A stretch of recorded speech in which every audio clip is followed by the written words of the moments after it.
A note of warning. This podcast explores graphic and disturbing stories and includes strong language. It therefore may not be suitable for our young listeners or other folks who may find it disturbing. Hello and welcome to True Crime Daily, the podcast, bringing you high-profile and under-the-radar cases from across the country every week. Today is November 14th, 2019. I'm Owen Michael. My co-host Billy Jensen is out of town this week. Our guest this week is Andrew Marantz. Among many other accomplishments, a staff writer at the New Yorker magazine and author of the new book, AntiSocial, Online Extremists, Techno-Utopians, and the Hijacking of the American Conversation. Welcome, Andrew. Thank you for being here. Thanks for having me. Yeah. Much appreciated. Yeah. So I haven't had a chance to read the entire thing. Tell us about the book. So it's, on one level, it's kind of a taxonomy of all the weirdos on the internet. In a sense, there's a lot of, in another sense, it's more of a deep conceptual exploration of how we got to the place where our informational ecosystem is so fundamentally broken. I think everybody who has ever been on the internet kind of feels that something about the way we've built this stuff is not working. Mm-hmm. And I wanted to sort of get to the bottom of why, in a sense, why that is. And it's complex and multifactorial, but I didn't want to just make it an argument. I didn't want to just do a screed about some people have picked it up and seen, anti-social. This is probably your argument about why you're anti-social media. Mm-hmm.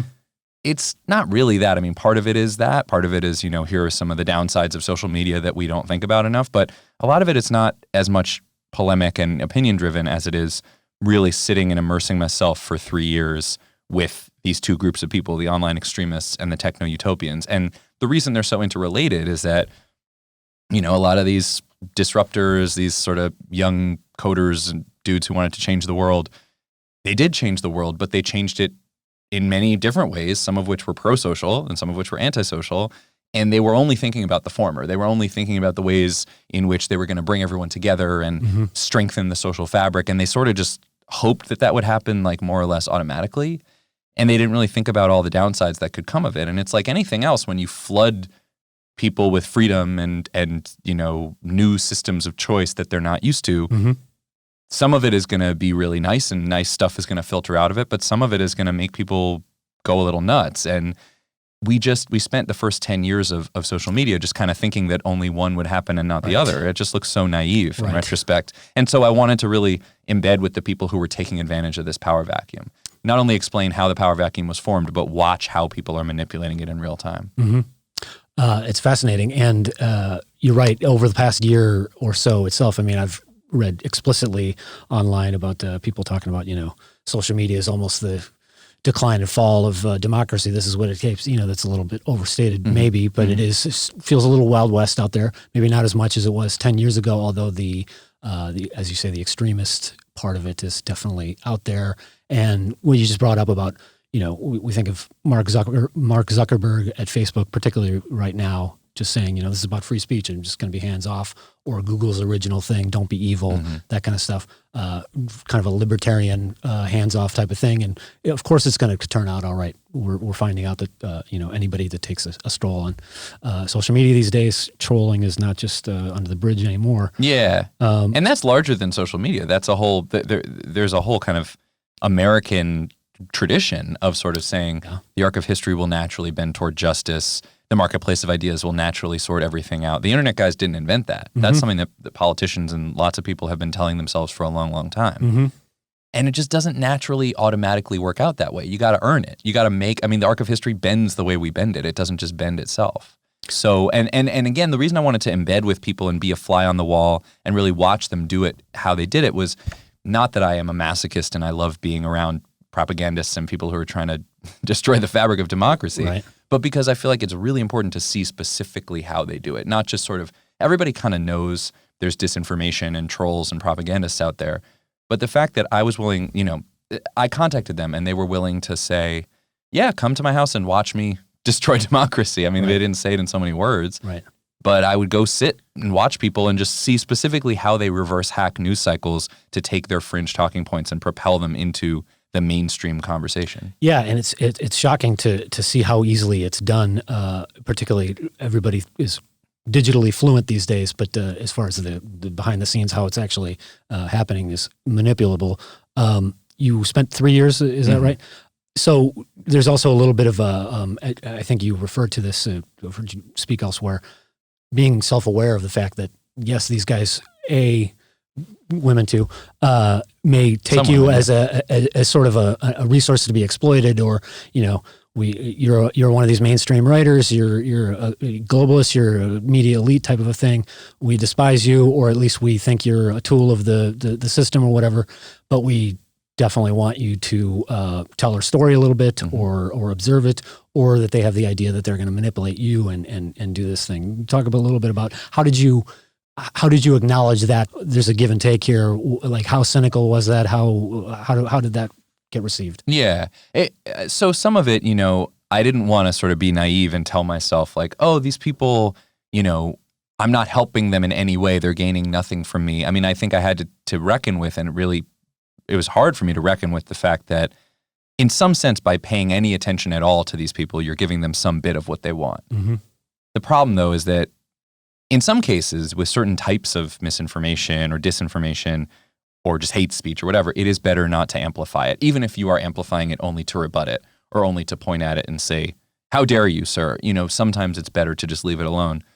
The problem is that if you always leave it alone, then you're missing an opportunity to point out, show things for what they are, and to help people inoculate themselves and to help them see the playbook. I mean, a part of me, I just felt like we're spending all this time worrying about Russian trolls and foreign state actors from Iran and China and what are they up to, and that's all worth sort of thinking about and worrying about.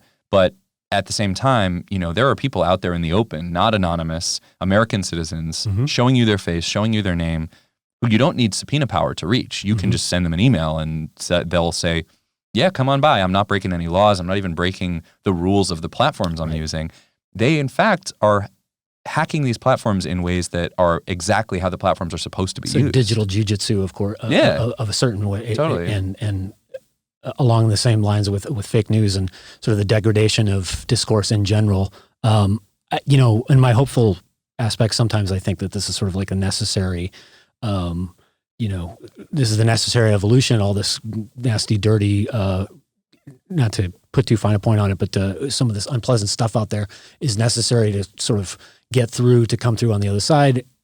But maybe that's too idealistic, in that I feel like maybe in 5 or 10 years, we'll be aware enough of the ways that these things are being manipulated and the people who are sort of pulling the strings on this kind of stuff, and be a little bit more sophisticated about this.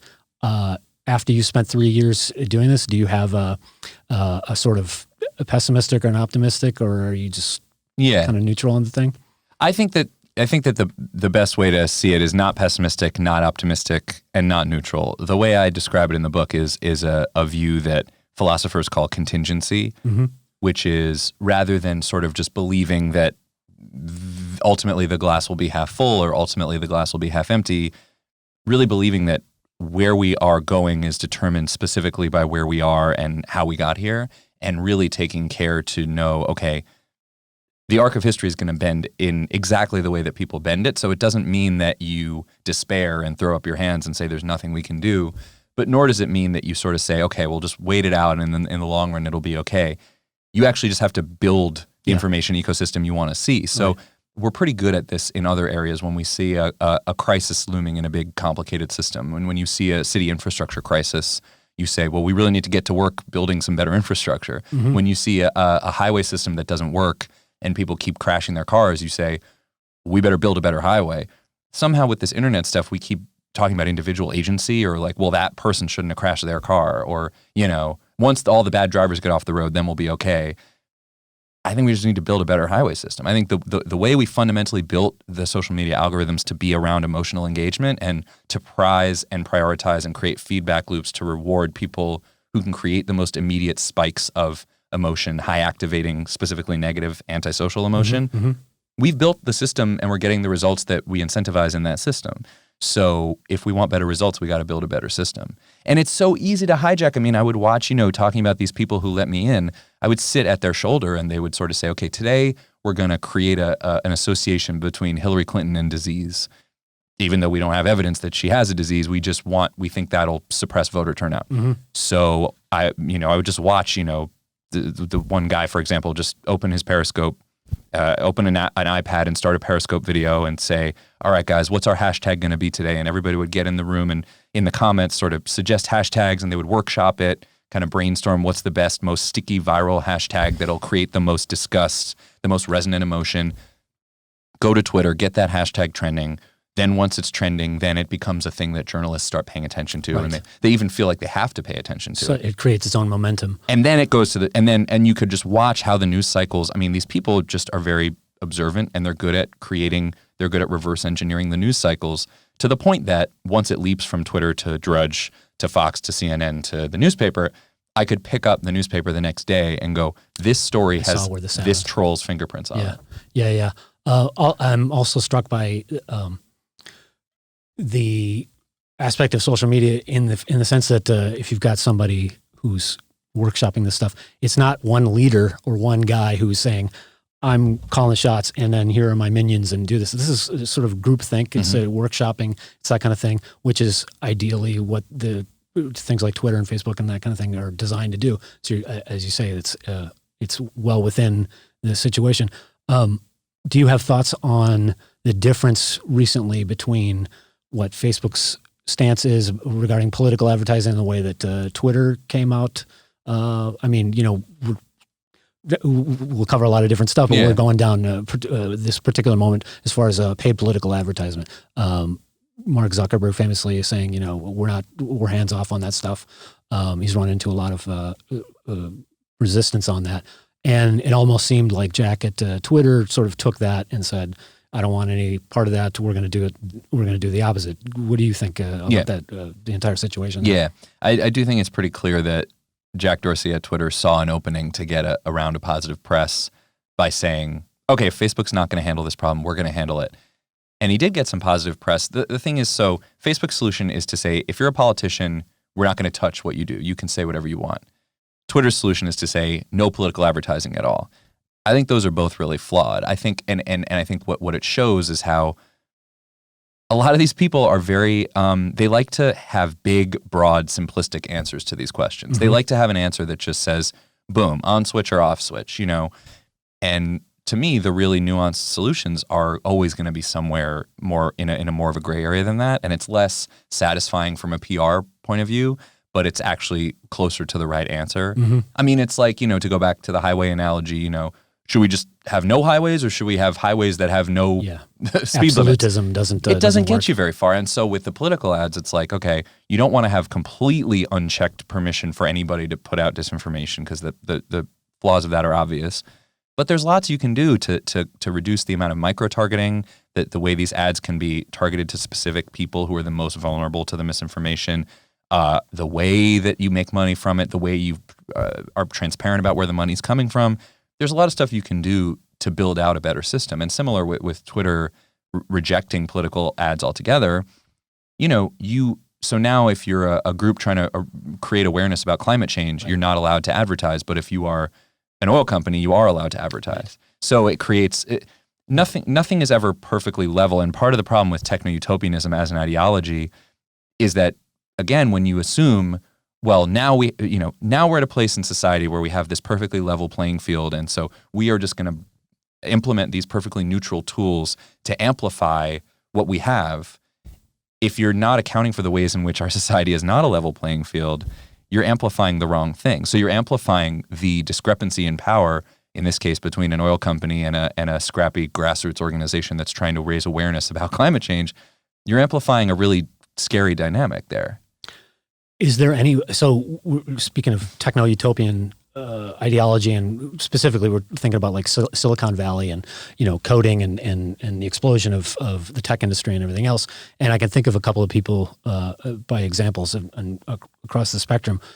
Not to put you too far on the spot, is there anybody doing it the way that you sort of giving you a little hope, or that you think there is doing it properly? Well, weirdly, one of the places where I found a little more hope and a little more nuance was at Reddit. A lot of people think of Reddit as kind of just being like a trash fire of, hate speech and whatever.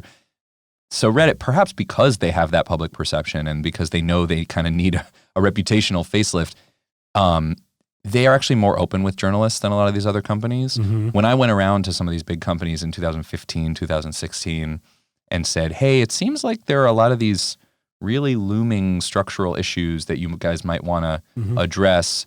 A lot of them were not that interested in talking to me about that.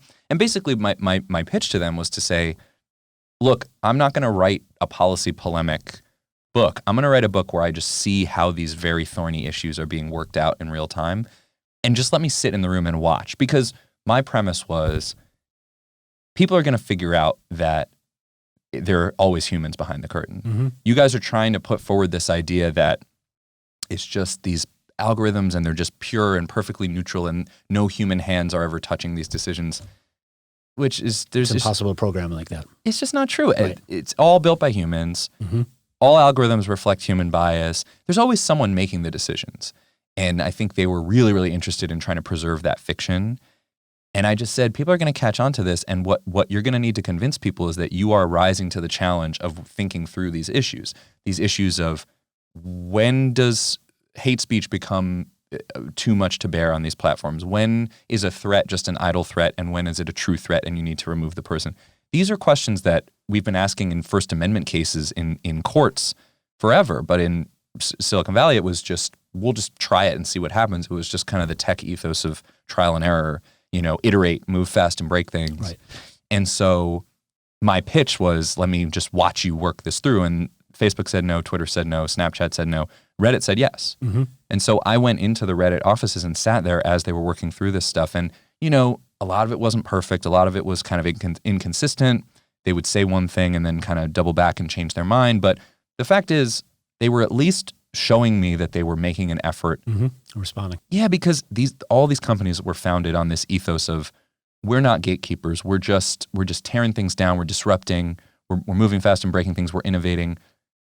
They are the new gatekeepers, whether they like it or not. They are. They built these systems. They're in charge of them. One of the analogies I make in the book is to a big warehouse party. You want to host a big warehouse party. You open up the doors. You're making all these little decisions. Do you card people or not?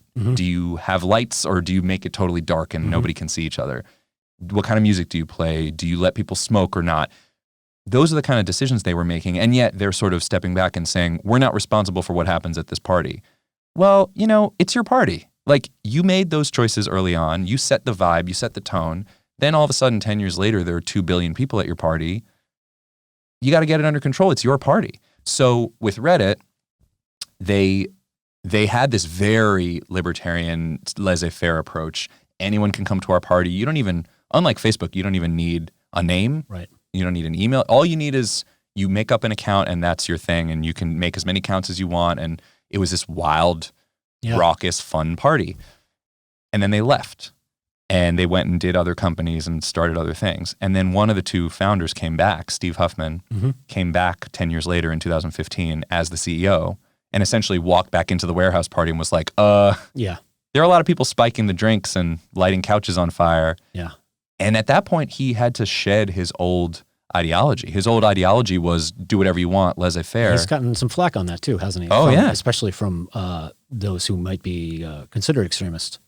From extremists and also from absolutists. I mean, he's gotten a lot of flack from people who their kind of glory days on the internet were all premised on this approach of techno-libertarian, techno-utopian, this is a free space, do whatever you want. And again, that's part of the vibe setting that these early founders did. When you start a party and you say, the rules of this party are, as long as what you're doing is legal under US law, I will let you do whatever you want. And then you come back 10 years later and change that, you're going to get some pushback. And they did get some pushback. And I watched them, after Charlottesville, for instance. When Charlottesville happened, Steve Huffman was on a plane. He was on Wi-Fi on the plane. He was reading news articles about the tiki torches and the white supremacists marching through campus. He actually went to that school. He went to the University of Virginia. And so he was unusually shocked by those images, plus the fact that a lot of the people who were organizing that march were doing it on Reddit. Reddit, sure. So he was like the most shocked you could be by all three of those, not only just as an American, but also as all those things. And I think he had to wrestle with, okay, do I pretend that I don't have a human response to this? Do I pretend that I'm just going to let my algorithms sort it out? Or do I go, yeah, you know what? I have pretty strong feelings about Nazis marching on my campus. And he sort of said, yeah, I do have an emotional reaction to this, and that's okay. Like, so he chatted to his employees on his laptop. If these people are on Reddit, I want them off. Mm-hmm. And he said, nuke them. That was his quote. And then he said, they told me, like, you should be here for this. I came to the Reddit offices and I watched them no kidding. as they got rid of as many of the Nazis as they could find. So, right, the incitement to violence and things that can ostensibly be traced back to social media origins, that doesn't seem to be a mitigating factor right now. It doesn't seem like the cause and effect legally isn't quite, it's a yelling fire in a crowded theater type of a thing. Forgive the analogy. But this is a guy that actually took that to heart and did the thing. So do you think that there's any sort of governmental liability type situation like that where it needs to be held accountable? I mean, hate speech is not the same thing as a hate crime. You can be, especially for the libertarian aspect of it, I should be able to say whatever the heck I want and be the most offensive person, as long as that doesn't lead me to murder somebody or set a church on fire or something like that. Whereas other people are like, that's a slippery slope. It could be you, it could be something else. Where after your experience, where do you kind of see that institutionally and personally? Yeah, so it's an interesting challenge, right? Because legally, under First Amendment law, hate speech is protected. Yeah. There is the government can't come in and the government do anything exactly. First Amendment. So, and the First Amendment protections are extremely broad, and I think they should be. Mm-hmm. There are very, very few cases where the government can prevent speech or punish you for speech. There are cases, like you say, yelling fire falsely in a crowded theater, libel, blackmail, child pornography. There are lots of cases where you can be punished for speech by the government. But the carve-outs are few and far between. In terms of threats and incitement to violence, there is a standard set in Brandenburg v. Ohio, which actually was a Klan member this guy Brandenburg, who was in the Klan, and he was at this cross burning in Ohio saying, I want to start a race war. I want, all these things that were incitement, sure. That were pretty much incitement. And the court said, because they're not specific and immediate enough, because they're not likely to cause specific people to do harm to specific other people at a specific time and place, these do not rise to the threshold of speech that can be punished. So that guy saying, I am in the Klan and I want to start a race war, even that was protected speech. Right. I grew up in Chicagoland area, and I remember the Illinois Nazis and Skokie in the late 70s. Mm-hmm. In the same city, and the ACLU, of course, in journalism, this is taught all the time too. I mean, like, you may hate the player, but the game is, these guys have the right to do this kind of stuff. Yeah. Calling, when even the platform of the political party or the actors in this explicitly are calling for destruction of civilizations or races or specific people. And in the case of Skokie, they picked the location because it had the most Holocaust survivors in it. Incredibly insightful. Right. But that was the standard for a long time, that the ACLU and all these groups would go to bat for anyone to speak on public property, including Nazis, sometimes especially Nazis, right? Because you have to protect the most odious speech. That's actually changing in a legal context. After Charlottesville, the ACLU is taking fewer and fewer of those cases. But the fact remains, digitally, the cause and effect is, you could have some of the most hateful bomb throwers online, whether they're parody or hiding behind an anonymous account or even being themselves. You can't prove the cause. Like, that's if it's one thing, if we're all sitting around here at a rally and somebody calls for, that's maybe a little bit more plausible than saying, like, I read a tweet and I'm going to go out and do a thing. Although it could be argued that certain people are radicalized that way. Oh, it definitely happens. I mean, I know it happens, and you can trace back, the guy who shot 11 people in the Pittsburgh synagogue. Yeah. You can go hit, his accounts on Gab and all these sort of hateful social media platforms were checked after he did this thing, and I mean, it happens again and again. The people Dylan who are Roof, I think, Dylan Roof had some history was on Stormfront. The people who were radicalized on 8chan, the guy in Christchurch, New Zealand. There were several 8chan inspired shooters, the one in Poway. So you can go back and see now. It's very hard to get numbers, and it's always hard to sort of compare how many of these people would have been radicalized in other ways. And again, it's not like the internet invented racism or that, the founders of social networks like created hatred and bigotry. I do think they're fanning the flames in pretty specific ways. Mm-hmm. And it's pretty clear when you spend time on some of these social networks, people are trying to incite violence pretty directly. Yeah. The thing that concerns me, I'm on Twitter a lot, and I see some pretty hateful stuff on there, and it's wild and woolly and whatever else. But for every action that you take, whether it's shot coming down on political speech or whether they're censoring, I shouldn't say censoring, but when they're monitoring a little more aggressively, for every Twitter you have a Gab, for every Reddit you have an 8chan, a 4chan then to an 8chan. So it's always sort of sneak out and popping up somewhere else.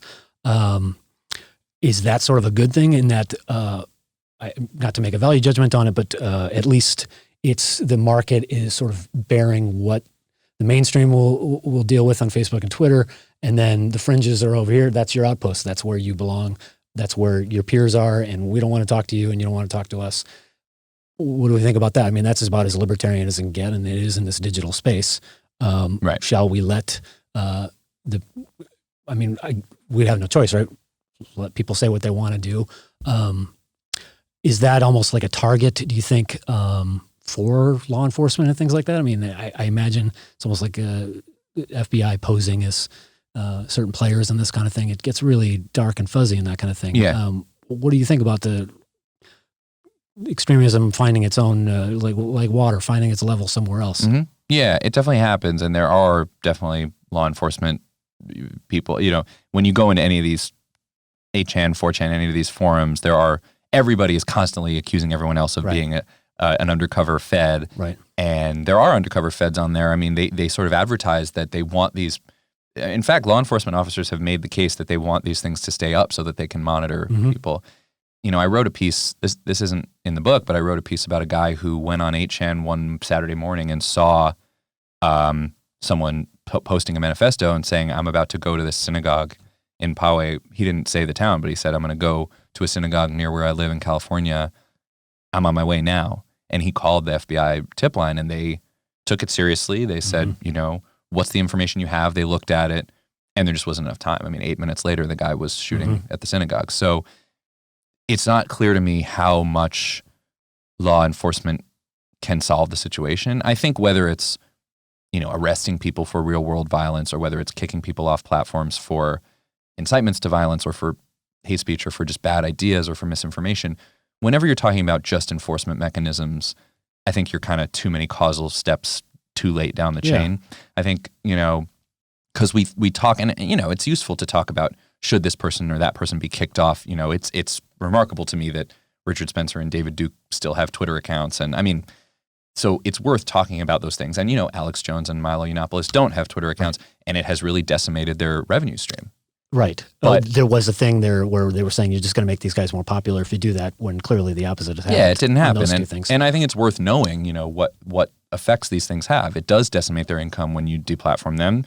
It doesn't mean you should do it arbitrarily or that you should do it willy-nilly based on just not liking them or something. But if they violate your rules and you take them off, it does have an effect. It does have an effect when you reduce hate speech on places like Reddit. It's been studied, and I go through the data in my book. It's when you reduce hate speech, you actually reduce the number of people who get radicalized. It's been shown pretty conclusively. Now, again, it doesn't mean you do it arbitrarily or to try to wield it as an enemy, weapon against your political enemies, obviously. But there are things you can do. I think we need to be thinking broadly and systemically rather than sort of saying, well, once we get rid of a few of these bad apples, the problem will be taken care of. I think by the time you're that far down the chain, it's almost in a sense too late. I think, I think the informational crisis we're facing right now is kind of like the climate crisis or like the infrastructure crisis we were talking about earlier. You can talk about where at the end of the chain to move things here or there at the margins, but I think we have a lot of work to do. I think we need to rebuild the whole information ecosystem. So, right. There's a distinction between sort of cynical contrarianism versus, and being an edgelord and being, provocative for provocative sake versus actual, organizing to do destructive activities or criminal activities or whatever the case may be. This is not to be confused. We're kind of contrasting this with like the dark web and selling drugs or prostitution or all sorts of stuff that you can do on the dark web. Some of this is explicitly we want this to be public in the way that the law enforcement wants to be able to see it. The same thing is like, I want you to be able to come, if I'm Richard Spencer or somebody else, I want to be able to give you the opportunity to just be unreasonable, throwing some stuff out here. And that's that kind of stuff that I agree that it's a little bit worrisome because it's almost like wolf in sheep's clothing kind of a thing. And if you are keeping a guy like that online, and I see plenty of people getting kicked off for responding to some of this kind of hate speech, and then they'll gang up on that person, report them, and do the thing. So there's definitely some manipulation by some media savvy For sure, people. yeah. As far as you have a chapter in here, the news of the future. What you just touched on it a little bit as far as how you think the restructuring. What do you think that looks like? So I think the core problem, I think there are many individual problems, but I think the core problem here is we've built systems to prioritize what scientists call high arousal emotion. Sure. And what that means is when you're on these platforms, which, you might have anecdotal cases where, my kid's not on Twitter or my kid's not on Facebook, but like there are huge numbers of people on this stuff. The numbers keep growing. Right. So we can't sort of take refuge and say, well, if I log off, then I'm good. You're still dealing with other people. Yeah. You're a student, you're dealing with all your peers are still on it, and you're still dealing with that peer pressure. Yeah, this is still, these things are affecting all of our elections, all of our political outcomes, all of our global civic outcomes. It's not, you can't just opt out of it. We live in a society, as the common Twitter refrain. Exactly. So in terms of how we rebuild it, there are a lot of financial incentives pointing in the other direction. But I think similar to the way that, tobacco executives have every financial incentive to get 8-year-olds hooked on bubblegum flavored tobacco. Mm-hmm. And through a combination of governmental and non-governmental incentives, we as a society push back against that and say, actually, if you get 8-year-olds hooked on peppermint flavored tobacco, you're a monster and you shouldn't be able to sleep at night. I think there's a lot of that can be leveraged. There's some social costs in there as well. Absolutely. That's beyond the regulation. It's 20 years ago and 30 years ago, smoking section in every restaurant, and nowadays, you can't have it. Yep. And so I think some of that is government and some of it is just, civic engagement. Well, so we've seen some of the things like, Facebook's tried, not to single out Facebook, but they've tried to do this is a trusted news source, or they've otherwise denoted or explicitly connoted the that this is a trusted source, or prioritizing that thing. But you're saying, or we should probably all agree that it's the infrastructure beneath it. It's the actual algorithms themselves that if I absolutely throw a bomb on Twitter, that's going to get a lot more reaction than just hey, I had a lunch with so and so, which I don't know how you do that, but I'm not a programmer myself. Yeah. But it's clearly loaded to do that. Yeah, and to be clear, it's always been there. There's always been a if it bleeds, it leads kind of ethos in the media. There's always been sensationalism, and the issue is that a lot of that has just been sort of you put stuff out there and you see how many people buy copies of your paper. This is algorithmically designed to create feedback loops, mm-hmm. and to do, it's called the Matthew principle, the thing that gets more attention, it snowballs and it gets more and more attention. Mm-hmm. So, you could write the algorithms in such a way that instead of incentivizing emotional engagement, you incentivize something that's more civically useful, something that's more what people need rather than what people want. And then, it's very convenient for the founders of these companies to rely on sort of ideas about individual agency and say, hey, this is just what people are choosing to click on. Reflecting the society. But the thing is, it's not a flat reflection. It's not like a real mirror. It's like a warped funhouse mirror. And if you hand people something so strongly suggestively tilted in one direction, and then you engage their lizard brains and make them super reactive and twitchy and emotionally agitated, and then they act in a way that's more emotionally agitated, and then you say, well, that's on you, that's your decision. Right. It's like putting people in the middle of a big casino and saying, well, why'd you stay in the casino all night? Well, because you didn't have any windows in the casino, and because mm-hmm. you pumped it full of oxygen, and you gave me free drinks. You did all mm-hmm. these behavioral cues, and then you're blaming me for my gambling addiction. Mm-hmm. Or if you had the world's biggest grocery store chain, and 99% of the aisles were full of Doritos and Chips Ahoy. And you said, well, why is everybody getting fat all of a sudden? Like, yeah, they could have had the individual agency to walk through the entire labyrinth of the grocery store to find the kale. But like, come on, realistically that's not going to happen. So as a result, are you hopeful that we're going to reach a sort of critical point or a tipping point where that becomes the situation? Have we already done that? Or, I mean, I think we all agree that something needs to be done, not to be the hair on fire or whatever else. But how realistic? I mean, who's going to do it? Obviously we have a gridlock in DC, and they have half of the folks there. Not to, it's a little tired, but they don't really understand any of this stuff. Right. It seems, based on hearings that you're having with some of these tech guys. What's your opinion on that? Well, I think in fairness to Congress, the first hearing was pretty pathetic. The second hearing in Congress was better. When they questioned Zuckerberg, they seemed to know a little bit more about what they were doing. And, AOC really took him to task. And there were a few people who got in some really young blood on some that, good jabs. Yeah, exactly. And look, it can't all be government. And there's things government could do, but it can't do it alone. I mean, to me, I'm biased because I've just finished this book project, but I think that one of the first steps is to really just look carefully and specifically at this stuff and really get up to speed almost in a narrative way about like how we got here. The reason I spent 3 years embedding with this world of people is not that I'm a masochist and I would rather hang around with Nazis and trolls than with my own family. Sure. It's that if we don't look carefully and specifically and chart it and say, first you do this, then you do this, then you do this, then you unravel the fabric of democracy.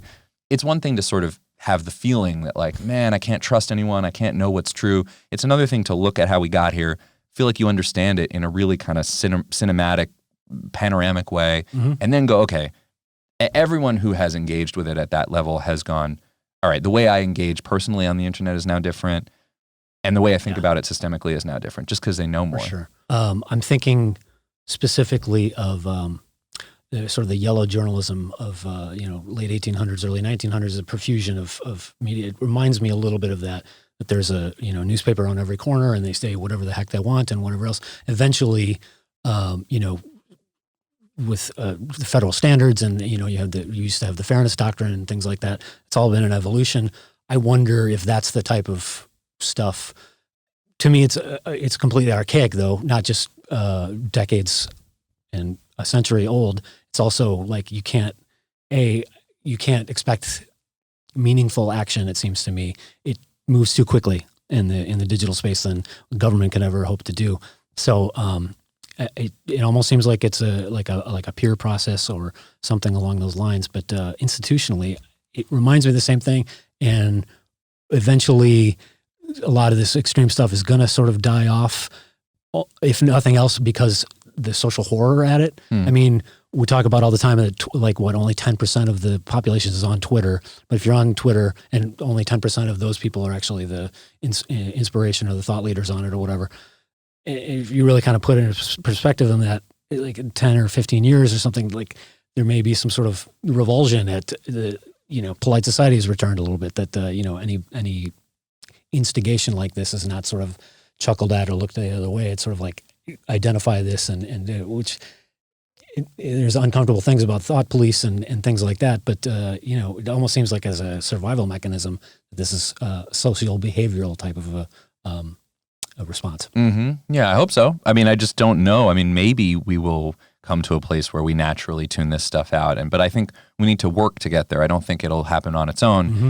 And, there's one story, there's a lot of people in the book. It's kind of a ensemble cast of characters, but there's one young woman who I spent many, many hours with who got really sucked down the rabbit hole of white nationalism and really got taken in and really converted into the cult of white nationalism. And she didn't grow up in a racist family. She grew up in this nice, New Jersey home with lots of multiracial friends, and she's a very smart person. She really, I was just talking to her earlier today. She's really, really actually sharp and engaged, but she just didn't have the context to know the propaganda when she saw it, and she got sucked all the way in, and she went to the upper echelons. Red-pilled, as they say. She got red-pilled hard, and she got to the upper echelons of white nationalism, and she got out. And so I can't go into the full story here, but sure.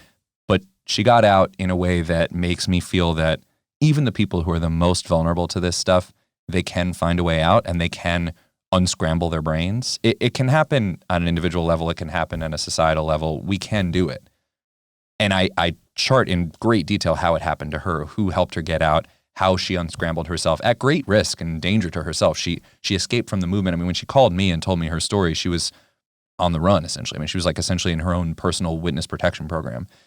And she was so dedicated to getting her story out there and helping other people be inoculated against this. In a sense, it's scary because if you talk to her, you would never believe that she was susceptible to this. And you're like, if she is susceptible, anyone is susceptible. Yeah. On the other hand, the fact that she was able to be that high up and have all the incentives pointing against her leaving and still leave and still become, get unred-pilled and get back to the normie world, people can do it. Yeah, that's hopeful. Yeah. Yeah. I mean, we could talk about this stuff all day and I would love to. And I'm sure that we'll have lots of opinions all over the spectrum in our comments and our on the podcast as well as the YouTube. Yeah. Like I said, I'd love to keep going. Too much to cover. The book is AntiSocial, Online Extremists, Techno-Utopians, and the Hijacking of the American Conversation from Viking Books. Andrew Marantz, thank you for being here this week. Thank you. Much appreciated. Yeah. I look forward to people's opinions. I hope there's a lot of them. We never have any shortage, and this one in particular, I mean, this topic is as current as it gets, Yeah. and this definitely hits, especially, we've talked a little bit about this on the shows, that you can comment in various ways. In Facebook, you need a particular profile and that kind of thing. With YouTube, you don't need that kind of stuff. So sometimes we get the most honest, or at least the most raw comments. So we will see what we'll see as far as that goes. Do you want to give any contact information, Twitter or anything like that? Yeah, I think the best Twitter is just at Andrew Marantz, Andrew, Marantz. I'm not on there very often because social media is bad for your brain, but I try to check in every now and then. I need to.